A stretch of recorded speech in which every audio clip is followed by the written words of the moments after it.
Anyone who has had someone close to them receive a cancer diagnosis, which is unfortunately most of us, knows how distressing it can be. But what's the proper response? Do you turn inward and keep it a secret? Or are you supposed to rely entirely on others? Luckily, I have a couple of experts today with knowledge from both the diagnosed and the caregiver sides of things to help us figure that out. Welcome to the Just Dumb Enough podcast, a show that acknowledges no one is always an expert by dispelling misconceptions with real experts. I'm your host as always, Colton Petrie. My guests today are Nancy Rugart Plummer and Robert Rugart. This mother and son duo have almost over a half dozen experiences with severe cancer in their family, with Nancy being one of the only people to have survived stage 4 ovarian cancer and metastatic brain cancer in the world. That's not to say it was ever an easy journey, but they learned a lot having to go through the process more than once. Now they're on the show to pass along the critical lessons they learned along the way and share how you can apply the same steps to your everyday life. Let's not just win, but conquer.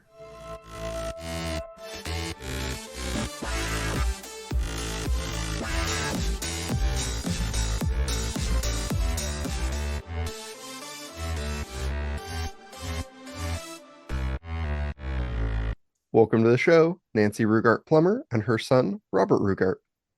Hi, how's it going? It's going great. I am so glad to have you both on the show. Why don't you introduce yourselves a little bit for the audience? Sure. I'm Nancy Rugart Plummer. I'm Robert's mom, and we're so happy to come on board and share with you all that we learned from my experience with ovarian cancer, stage 4, and metastatic brain cancer. I'm her son, as she mentioned, Robert Rugart. I was a caretaker for caregiver, I suppose, for not just her, but also my grandfather and wife during their cancer journeys. And we wrote a book together recently about her experience and all the lessons that we learned from it. It sounds like it could be a fairly harrowing experience, despite the fact you found like a great outlet for it. Do you usually share your stories to help like frame things for people? Sure, I think it's important. It all began in the fall of 2015, and I knew something was wrong, but I didn't know what it was. I had bloating, I had trouble digesting my food, and I had abdominal pain. And so I made an emergency appointment with my OBGYN of 25 years.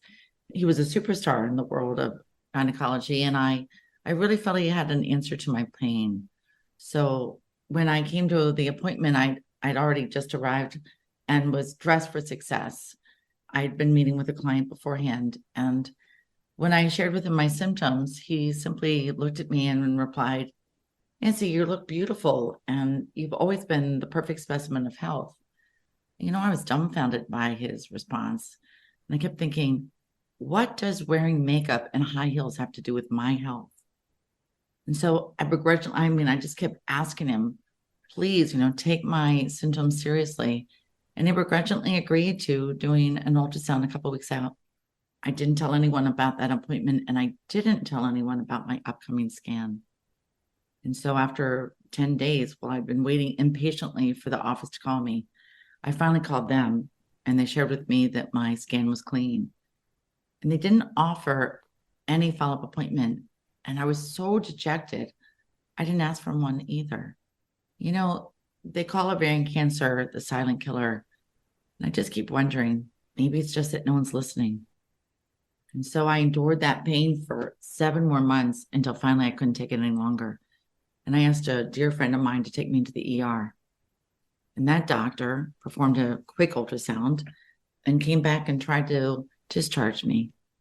And this time I was like, no, I can't have this happen. And so I gathered the courage and as much energy as I could, which was difficult. And I looked at him and I said, listen, I think I'm dying, and it's your job to save me. And this time, he finally looked at me and said, okay, then let's give you a CT scan. And 2 hours later, he came back and just looked at me and said, listen, you've got cancer and it's bad. So I did feel like someone was finally listening. And I endured lots and lots of surgeries, 6 months of chemo, and a lot of setbacks. And finally was declared in remission. And I moved to Miami for my recovery. And then a year later, I was while vacation in Rome. I suffered a ground mal seizure and I was whisked away to their nearest hospital, where an MRI revealed that I had a large brain tumor. So I sat with them for 10 days, and while they prepared me for my flight back to Miami and brain surgery, and it revealed that my cancer had metastasized to my brain. And they said I might lose my right side, I might be paralyzed, and I might lose my speech. And I had approximately 5 months to live. And now it's been 5 years. Yeah. And I'm doing great, and I'm living life to the fullest. She is doing great. We actually rock climbed earlier today. So, it's an amazing transformation from what I saw at the beginning of her cancer journey to what she's at now. It's really incredible. And our story, we wrote a book, Becoming the Best You, while watching your life go down the drain. The lessons cancer taught me. And the book isn't about how I endured, right? It's about what my caregivers taught me on how to be upbeat, unstoppable, and unafraid. That's how we say it. So that I had a chance to. Yeah. And I mean, that seems like really distressing to know that there was, 7 months worth of time where you're like, something is wrong with me, but everyone keeps telling me I'm fine. Is that pretty standard for ovarian cancer? Ovarian cancer is really hard to spot, actually. It doesn't show up on most scans. You usually need either a CT scan or an MRI. I think something like 80% go unseen on ultrasound, something crazy like that. And like that is the typical screening procedure for, most gynecologists. It's not like they did anything wrong. She hid it from her family, which I do not recommend other people doing. I understand where that comes from, right? It's hard to feel like you're complaining about things all the time, but she didn't complain once. So maybe there's a fine, somewhere in between those two, there's like a healthy middle ground that you can reach. But one of the lessons I learned, right? This is the whole part. Right. Yeah. It's advocating for yourself, right? Like that first stint in the doctor's office, like she didn't speak up for herself nearly enough. And it took 7 months of excruciating pain before she finally had the cojones or whatever, the opposite, I suppose, in the hospital, the doctor tells you, hey, you're fine, and you're like, no, man, I know my body, and that's true for most people, I think, right? Your body better than anyone else does. So if you know something's wrong with you, be insistent about that, right? Don't take it all the way to Munchausen's or something like that. But doctors know what is going on with the vast population of people, but they don't know anything about you specifically. So if you're noticing things, something that really helped her was journaling her symptoms later in her process, and just keeping track of anything that's really changing, because that's the sort of information that the doctors really are helped out by. Specifically, you had a moment when your medication was making her really sleepy that, it might not for some other people, right? They have that laundry list of side effects, and, every person is going to be affected differently. And they were having her take in the morning. She's like, I can't function like this. And so she worked with her doctors to make sure that they were giving it to her at night instead. It's just helping her get to sleep and doing all the same good stuff that I was supposed to be doing in the first place. Like a little bit of advocacy where 0 is too few complaints. Right. Yeah. You're like, you need a couple more than that. Not 1,000, but let's find a happy medium. Yeah. And then, just a level of advocacy for the things you're feeling and you're going through. Yeah. Right. The squeaky wheel gets the grease, right? If it's always squeaking, maybe we replace the wheel. You don't have to go that far, but if you're never complaining about letting people know about what's going on in your life, you're never going to get the help that you really need.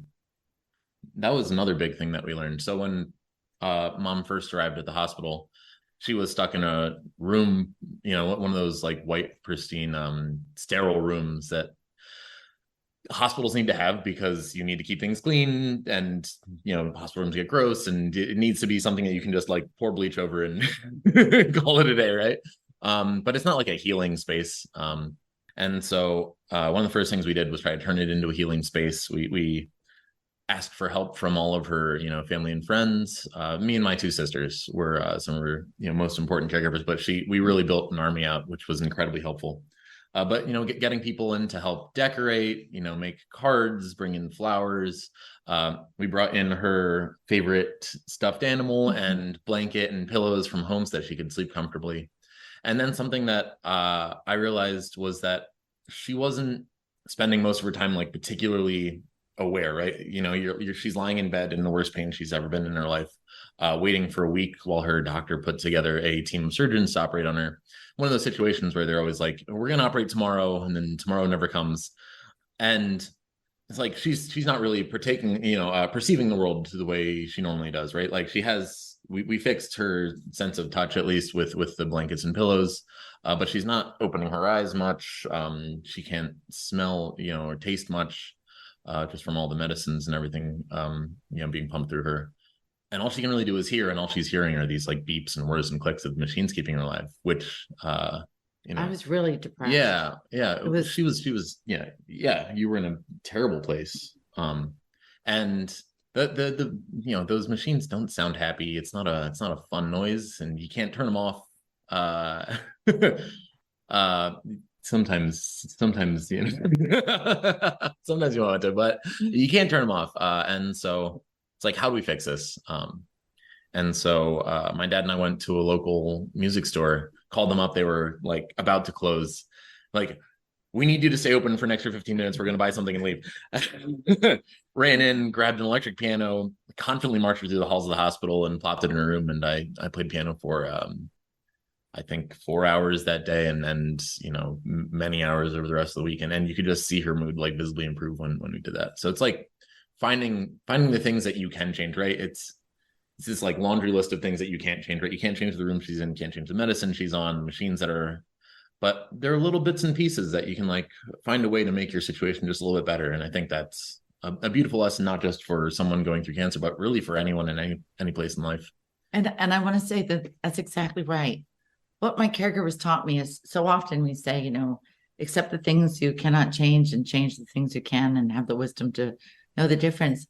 But I was so depressed. And I think so many people, when we have challenging times, is what my caregivers did is they taught me to focus on the things that we could change, which is why bringing in the plants and bringing in the stuffed animal, and bringing in the cozy blankets and bringing the piano in and bringing in all the music helped me realize how much, and gave me that empowerment of how much we could change given the confines of my situation.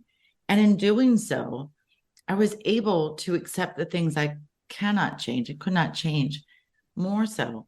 And that's what was the beginning of the trajectory of my challenging journey, to say the least, is they kept realizing, oh my gosh, she's got to be reminded again. What can we change? And that did let me accept each new challenges that came along, which were many. Yeah. It was brilliant.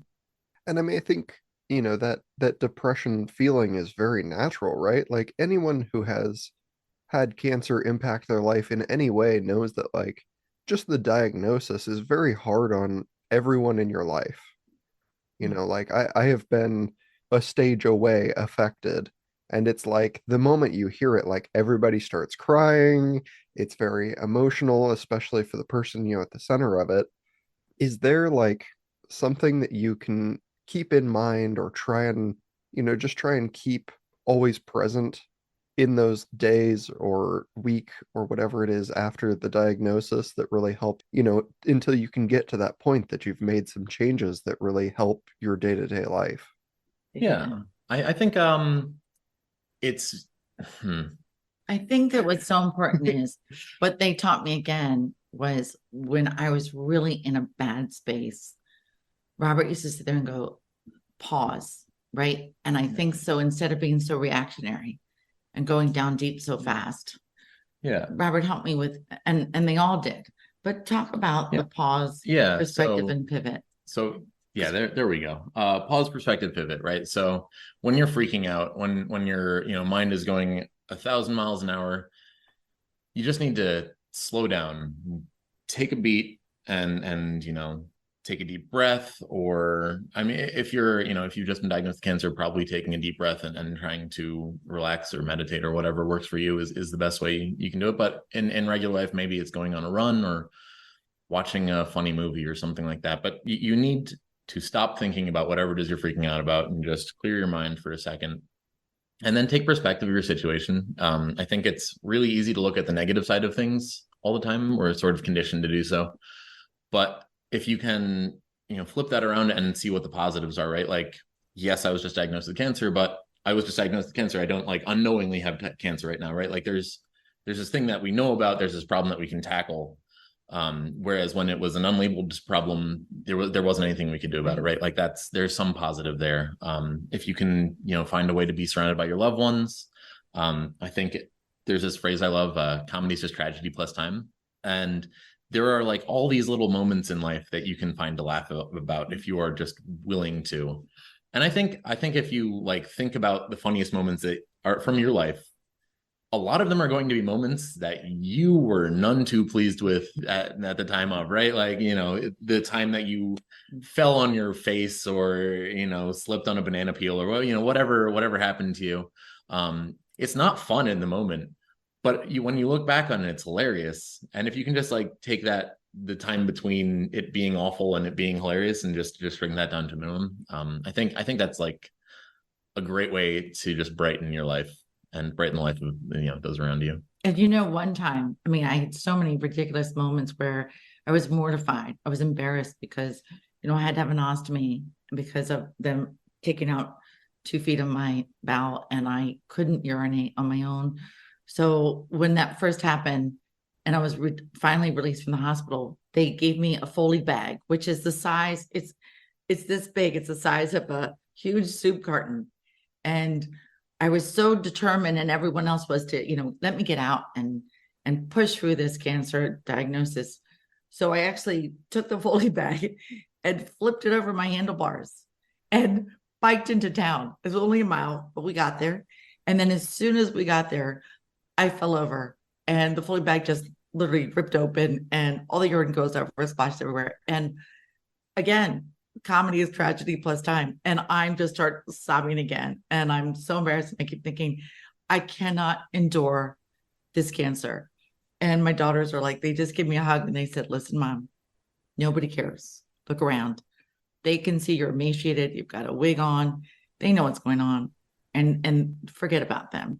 And in time, you're going to be able to laugh at this. And you know what's fun is? I had a sense that maybe they were right, although I didn't believe it. And it didn't take long for us to laugh. And I think that is so much about what my caregivers taught me is getting that perspective, no matter what's going on, and just sit there and think, like you said, it's so important. At least we had a diagnosis. We have cancer, so we can start tackling the problem. And then we can start finding the ridiculousness out of all of this and try to keep laughing as I'm enduring. It worked. And then that final step is pivot, where you take this new perspective and find a direction to go where you can make just some small positive change, right? It doesn't have to be big. You don't have to climb Everest in a day, but just a couple steps forward, or even like diagonal. It doesn't really matter as long as you're sort of trending in the right direction. Just make sure that you find something manageable to do that will put you in a better position tomorrow. It seems like there's a bit of building momentum to the whole situation where you're like, look, we started at the bottom of this hill and it's going to be a rough ride given, like, we understand that. Right. However, like, day one, we're thinking about the positives. It's no longer an unknown. Like, we are getting through what we know about. There is treatment. We're doing that. We have people around us. Now we're making changes. Now we're having, stories and laughs and moments along the way. And it's like, there will be bumps in the road, but as long as you don't full stop, like, the ride is a little easier. Yeah, exactly. Colton, that's beautifully said. I love that. Absolutely. Yeah. Absolutely. And I also think that one of the things that helped us is people try to do it alone. And my army was like, no. And I knew it, but I needed more than myself and one person, because it really was that imperative. And my army taught me how to build an army. We knew we needed to build an army. because none of us could handle my mom's cancer caretaking alone. And I think there's this perception that being vulnerable and asking for help is a sign of weakness. But I think it really takes a lot of strength, actually, and courage to, show people your vulnerabilities and ask them for help in handling them. And I think that's something that we did an excellent job of as my mother's army. My sisters and I asked our friends and family and, my mom's old friends for help. And we were just honest with them, like, hey, I need help walking my dog, taking the trash out. I don't have time to make dinner on this particular day. Is there any way, we could grab dinner together, or, you could come over for, lunch or something like that. But being specific and being vulnerable when asking for help is such an important part of, and actually making the decision to ask for help are such an important part of getting through any challenge like this. It's not something that you can handle alone. It's not something you should try to handle alone. And I think that problem comes from two sides. The person who's going through something doesn't want to ask for help because they feel like they will give this undue burden to their loved ones, which is a misconception. I think people love having a purpose. And if there's actually many studies that show that people actually look more favorably upon you after they've done a small favor for you. And if you can, turn this caregiving into, from a full-time job into a number of small favors, you will actually make people feel better, feel more connected. You will naturally develop this sort of community of caregivers that we call an army, that can, support themselves and support each other while supporting you. My daughters and Robert did a great job. One time they realized, like, all the extra things that obviously our insurance doesn't pay for, that I needed to have a fundraiser. And what was so wonderful about it is, in fact, although it was a fundraiser, it was actually a community building party, and that the whole army got together. And it was amazing what I heard from all my caretakers about that party. It brought them together, and they're still dear friends who they didn't know each other before. Yeah, it was a really fun time, actually. So we had this idea. Mom needed wigs, along with a number of other medical expenses that just weren't covered by her insurance. And so we had this idea to throw a wig party where we got a bunch of wigs from a local salon and had mom try them on, took pictures of her in them, and had people, vote on the wigs. They could like buy tickets or whatever to vote on them, and then whichever wigs had the most votes, we ended up buying, and mom would wear them and display them for her friends, and it was wonderful for everyone involved because we got to get this entire community of people who love mom together and feel like we were doing this good deed and supporting her. And mom also had first off got wigs and felt so wonderful whenever she was wearing her wigs. Yeah. Oh, it was incredible. I mean, it wasn't a gift from somebody. It was a gift from my entire army. And I knew that when wearing them, it reminded me how many people were there to support me. And that's the thing that I really encourage people, is that don't be afraid to ask for help, and don't be afraid to have an army. It's doing everyone good. Yeah. It's too hard to go it alone. And it's a longer journey than people realize. It really is a long journey, and it doesn't end when you're in remission. There's a lot of recovery that you still have to do. You have to, when you're in remission, other than having like you don't no longer have cancer, but other than that, your body is at its weakest point that it's ever been in. It's just survived months and months of chemo, which is literally poison that we give our bodies, which that kills the cancer faster than it kills you. It's a good idea to have chemo if you need chemo. I'm not saying don't drink the poison or don't take the poison, but it is literally poisoning your body, and you need to recover and regain strength for a long time after that, and you may never be the same. And not just physically, it's mentally. Yeah, it really takes a toll on you and everyone around you. Cancer tries to destroy everyone's lives. Yeah. And it's up to you and your army of loved ones to pick up the pieces the shards that are left and build a new life and accept what's your new normal and build from there.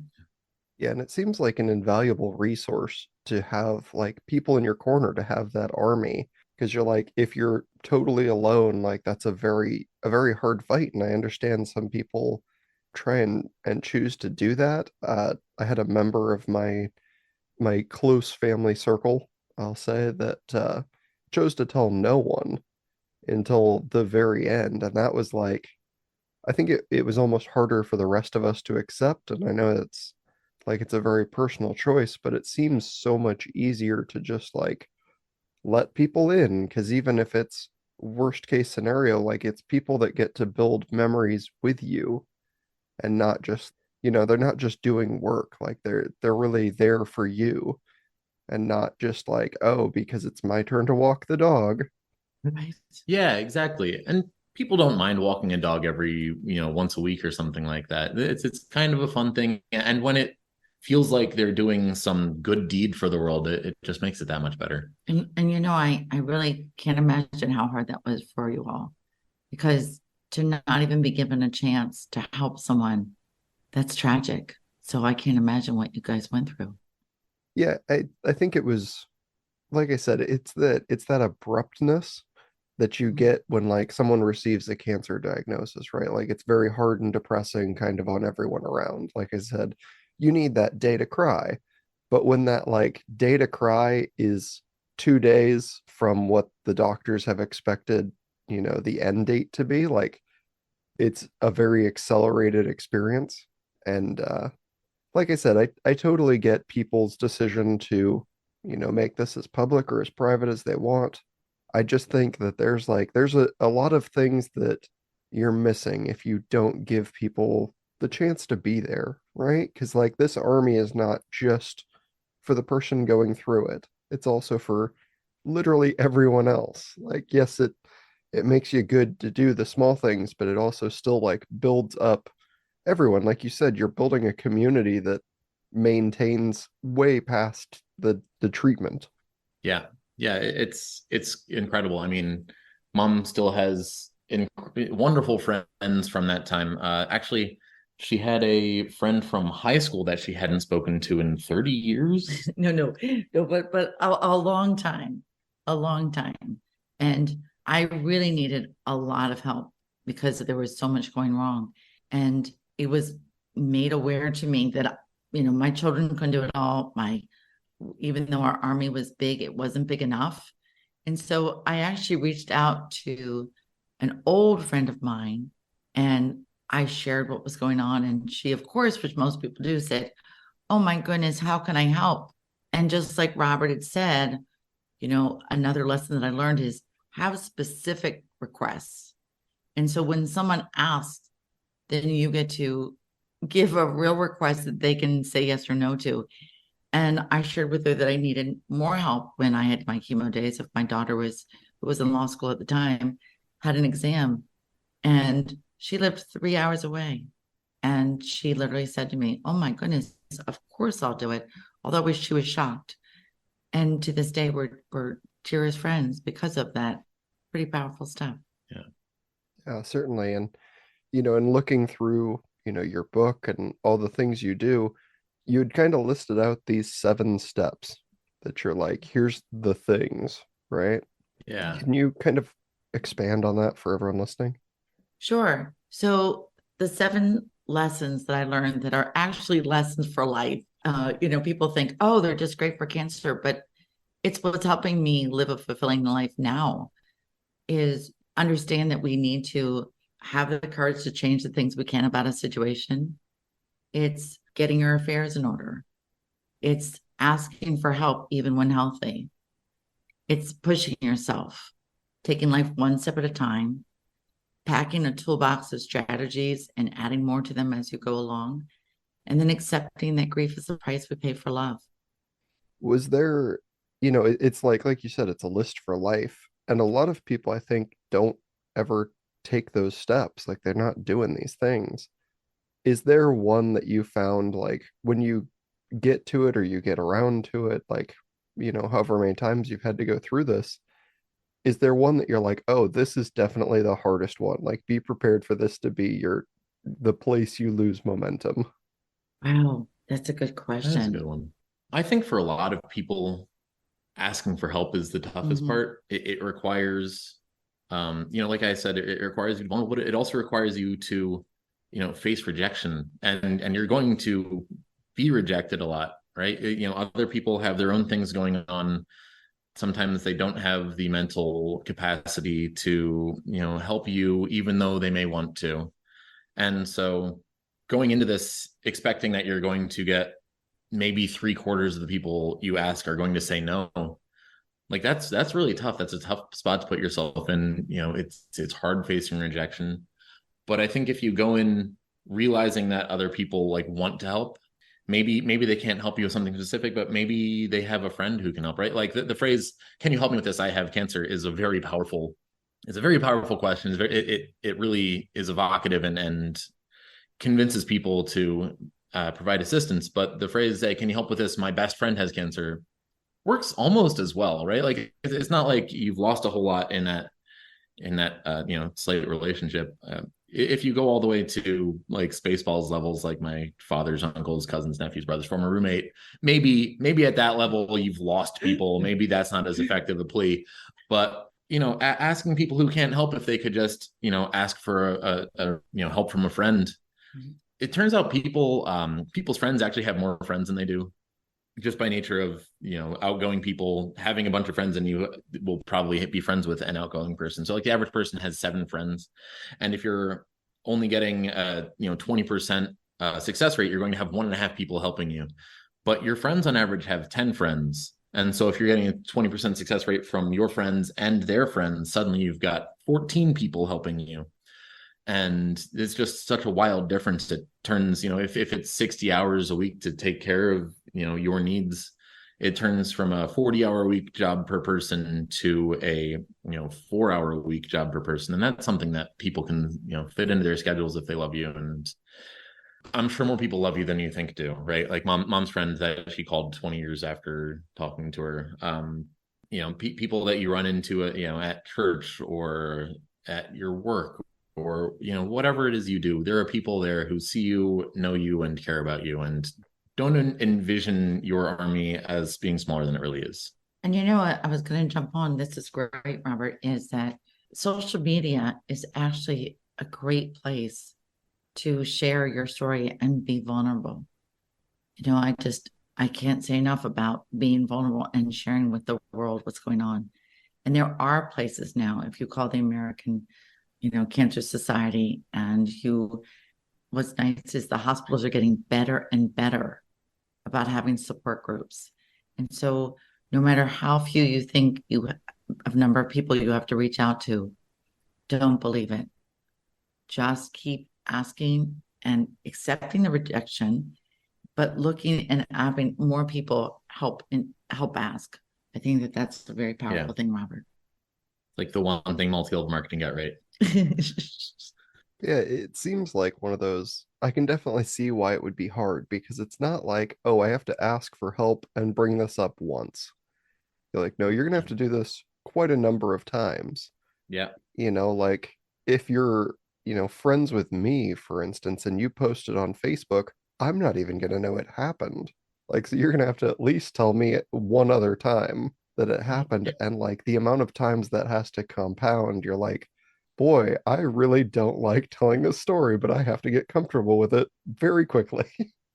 Yeah, no, it's absolutely that, and it's also having an idea of what you need. Putting that list together of specific requests is so important, and you can't like go on social media and like just blast everyone and say, hey, can anyone bring me dinner on Thursday, right? Right. It's like the classic 911 thing, right? Like if an emergency happens and you shout, "Someone call 911," odds are no one calls 911. If an emergency happens and you point at someone and say, "You call 911," that person is going to call 911, right? Like you need to make people feel like they are the most important person for a task, like they are the only one who can help you do it, and that will make them feel like a hero when they do rise to the occasion. Absolutely right. So in these steps, obviously, like if that's the hardest one, and I can imagine that for sure, is there one Yeah. that you were like, oh, this one's a breeze, like you should just get this one out of the way now? Ooh, Wait, I wish. yeah, that would be nice. I think the easiest one, packing your toolbox of strategies, like everyone has all these experiences you've gone through in life. Do not forget the lessons you've learned along your way. If I had to add one strategy to anyone's toolbox, it would be to try and perceive things a little bit more optimistically, try to find the humor in life, try to have fun. It will make your life better. It will make the life of those around you better if you are able to laugh instead of, cry or get upset when things don't go your way. And also, you will be a healthier person because laughing releases endorphins and makes your body generally healthier and better at, staving off illness and stuff like that. So, I can tell you that we laughed our way through cancer, and everyone in my army took on that job. And as bad as things were, I was being wheeled into the OR for another surgery. And thank goodness a friend of mine who's been with me for years understood the whole situation. And a nurse that was pushing me through, she stops, she's about to release me. And she said, my sister has ovarian cancer. And I said, oh my goodness. And, after all that I've gone through, I really want to hear from everyone else how their situation is going. And so I was asking her, how's her husband dealing with that? How is her family? What is she doing with work? Where is she now? And she just abruptly said, oh, well, sadly, she died last month. And then, Mike's down, she walks away. And my friend and I are like, both of us are thinking in our heads, like, really? That's what a nurse says to you 30 seconds before you go into the OR? And what was so cool is we both started hysterically laughing, and we'll never forget this moment. And the truth of the matter is, we knew that the only tool we had at that time was to laugh. And we laughed and laughed and laughed. And, and I love it. I always go, no, really, they say laughter is the best medicine. It really is. It really is. And I think that one's the easiest one because all it requires is changing the way you think about things, right? Everything else requires going out, doing something, making a phone call. It's a lot of externalities that take real time. But just seeing things like a little bit more glass half full rather than glass half empty is it's a change that you can make on your own instantaneously. And I hope that it is that easy for everyone out there. I know it's not, but it is the one that I think makes the largest difference for the least amount of time potentially. And I can tell you, I got better and better at it. Yeah. Like, it really is a skill. It is a skill. Yeah. And everyone should be encouraged to practice that skill. Yeah, certainly. I had someone was recently telling me about, your emotional home. They're like, where is your baseline? And they said most people pick, like, if it goes up to 10 and down to -10, most people pick 0 because it's in the middle. And they were like, but that choice is awful. Like, why would you pick 0? You don't want to have a 0 day. Like, pick 5, pick 2, pick something in the positives, because then at least every day is a net positive. Just every day being a coin flip to be awful or incredible, just like, why not make it more likely that it's great, right? It's entirely your choice. Absolutely it is. Yeah, and that's that moment is you're like, okay, we could sit here in stunned silence and be like, wow, that's horrible. Apparently outcomes are bad. Or you could be like, what a terrible storyteller. Like, that's the most inappropriate moment, and just laugh about it. Phenomenally bad bedside manner, just really like, oh, that's great. That was could have been used in a PSA, like, do not do this, right? Just realizing that you're in this crazy sitcom scenario. It's like, oh, a studio audience would laugh at this if there were cameras rolling right now. Because sometimes it's just one more Seinfeld episode. Yeah. Right? It was great. But we still laugh all the time. Yeah, you're like, someone cue laugh track, because otherwise this is the moment music starts playing that I don't want to hear. Right. Nice. So, I mean, obviously you've gotten to tell your story through the book. You've been talking on shows. Is there usually something you've found that you like to leave people with, a thought to take in, or, something to just take on the road with them? Yeah, I think try to make the people around you laugh. I think that's the biggest thing for me is that every moment when my mom was going through her horrible journey, um, any time you could make her laugh, you realized first off that she had a fighting chance, and second off, you realized why you were doing all of this, right? Like we're doing all this to make the people we love happy, and whatever that entails. But and anytime you can just make the life of those around you a little bit better is an opportunity you should take, and you will be all the happier for it. Yeah, he's right. Yeah. I can't say enough how important it is to share with your loved ones how much they mean to you and why they're fighting. And giving that perspective really does help you push for the next hour or day. And that can make all the difference. Yeah. I think those are fantastic thoughts to leave people with. And I thank you so much, both of you, for your time and for coming on the show and telling the story and, all the wonderful advice that you've given. I wanted to make sure that people know where to find you if they're looking to either find your book or hear more from you. Absolutely. You can find us online at Becoming the Best You. That's letter U.com, Becoming the Best You. The letter U stands for upbeat, unstoppable, and unafraid. There are links there to buy our book on Amazon, or you can search for it on Amazon yourself. Again, Becoming the Best You will get you there. Fantastic. Well, if people go and they find that book and they purchase it, please, as I always tell everyone, please leave reviews. It helps your creators so much, and it helps other people find this book if they didn't hear this episode. Thank you so much, Colton. so We're much. just so grateful Yeah. to be on the show with you. And we just are so proud of the message you're sending out to the world. I know episodes with these topics can be hard for some to listen through. I've had good friends of mine tell me they just won't listen to certain episodes because of the content. And that's understandable. But I hope those of you who did listen could tell that this was nowhere near the doom and gloom that occupies the treatment space sometimes. It was a lot of laughs with a couple great people, and we crammed a lot of learning into a 3/4 hour segment. Lastly, it's the end of October, and the rankings are as follows. Number 1, the United States, led by New York, California, and Oregon.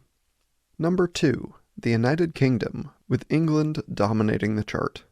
Number 3, Canada, with New Brunswick surprisingly overtaking the others. Number 4, Australia, with New South Wales firmly out in front.